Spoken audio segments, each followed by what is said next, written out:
স্বপ্নের ব্যাপারে একটা গুরুত্বপূর্ণ কথা শুনবেন, সেটা হলো 1 নাম্বার কথা হলো স্বপ্ন দলিল নয়। স্বপ্ন কি নয়?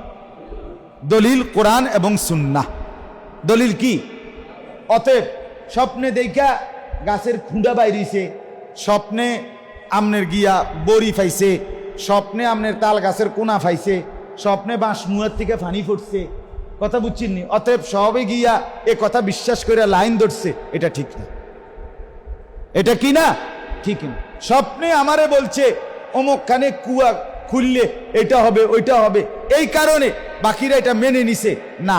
স্বপ্ন দলিল নয়, বরং প্রত্যেকটি স্বপ্নের ব্যাপারে প্রথম কথা হলো যদি কোনো সিদ্ধান্ত নিতে হয় সেটাকে কোরআন এবং সুন্নাহর আলোকে বিশ্লেষণ করতে হবে।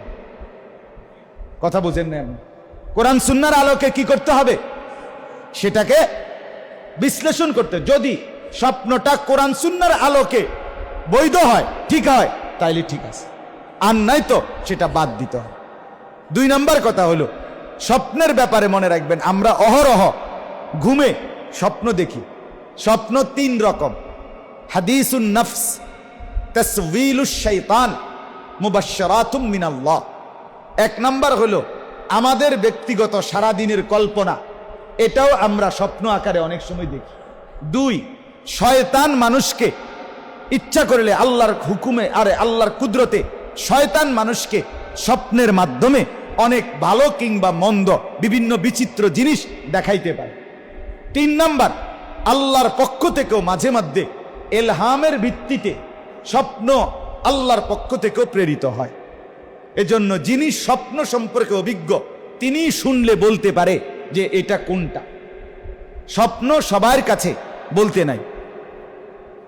এরপরে মনে রাখতে হবে, নবী সাল্লাল্লাহু আলাইহি ওয়াসাল্লাম বলেন, যদি ভালো কিছু দেখো স্বপ্নে, ইদা রাআ মা ইউহিব্বু ফালিইউহাদ্দিস বিহি, ইচ্ছা করলে বলতে পারো। ওয়া ইদা রাআ মা ইয়াকরাহু, স্বপ্নে যদি খারাপ, ভীতিকর, ভয়, আতঙ্ক ইত্যাদি কিছু দেখো, নবীজি বলেন তখন কয়েকটি কাজ করবা।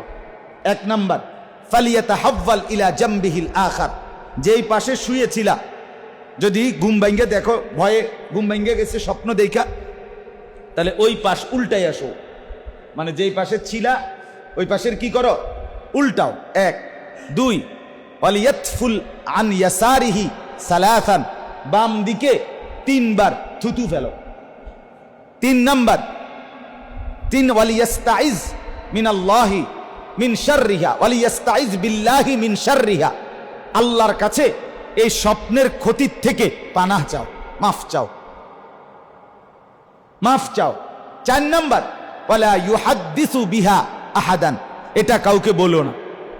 নবীজি বলেন ফা ইন্নাহা লান তাদুররাহু, এই 4টি কাজ যদি কেউ করে, 500 পাল্টাইয়া শোয়, বাম দিকে 3 বার থুতু ফেলে, আল্লাহর কাছে আশ্রয় প্রার্থনা করে, কাউকে না বলে, নবীজি বলেন ওই স্বপ্ন যত ক্ষতি করেই হোক তাকে কোনো ক্ষতি করবেন।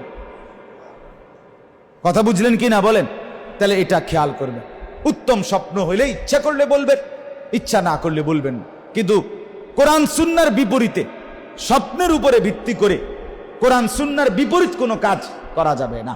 যে না আমি কোরআন সুন্নাহ কি বলছে না বলছে এটা দেখার দরকার নাই, আমারে ডাইরেক্ট স্বপ্নে এটা বলছে মিয়া আপনি কইলেও বলি না, এরকম করা যাবে।